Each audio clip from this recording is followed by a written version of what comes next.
নমস্কার, আপনারা দেখছেন আপনার খবর আপনার খবর।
গতকাল শুনলাম যে বাড়ি ভেঙে পড়েছিল, তারপরে আমাদের কাউন্সিলর আর বিপদ মোকাবিলা দল এসেছিল, 5 ঘন্টা পর এসেছিল।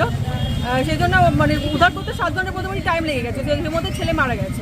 যখন উদ্ধার করা হয়েছে তখন অচেতন অবস্থা ছিল, হাসপাতাল নিয়ে যেতে মৃত বলে ঘোষণা করা হয়েছে। এই বাড়িটা তো অবৈধ বাড়ি। হ্যাঁ, এবং এই বাড়িটা যে ঢালাই, সেই ঢালাই কোনো রডও ব্যবহার হয়, রড ব্যবহার করা হয়েছে, বাঁশ দিয়ে ব্যবহার করা হয়েছে, আর ইটের বদলে মানে ইট ভাঙাগুলো ব্যবহার করা হয়েছে। ইটও সম্পূর্ণ ছিল না। পৌরসভা থেকে কোনো ব্যবস্থা নিয়েছে এখনো পর্যন্ত? না, এখনো পর্যন্ত ব্যবস্থা নেই। কাউন্সিলর আছে, হয়তো কোনো ব্যবস্থা নেবে, এরপর হয়তো ভেঙে ফেলা হবে। পুরোটা ভেঙে ফেলার চেষ্টা করা হচ্ছে এখন। কতটা আতঙ্কে রয়েছে? আতঙ্ক তো রয়েছে, এখন অনেক জায়গায় এরকম বিপদের মোকাবিলা মানে বাহিনী এসে ভেঙে দেওয়ার মতন বাড়ি অনেক জায়গায় রয়েছে। এই যে রাস্তা দিয়ে যাচ্ছেন, এই বাড়িটা তো এখনো খুব বাজে অবস্থায় রয়েছে, যখন তখন ভেঙে পড়তে পারে। যখন তখন ভেঙে পড়তে পারে, যে কেউ আহত হতে পারে, যা ইচ্ছে হয়ে যেতে পারে। আপনার নাম? আমার নাম সঙ্গীতা গুপ্ত।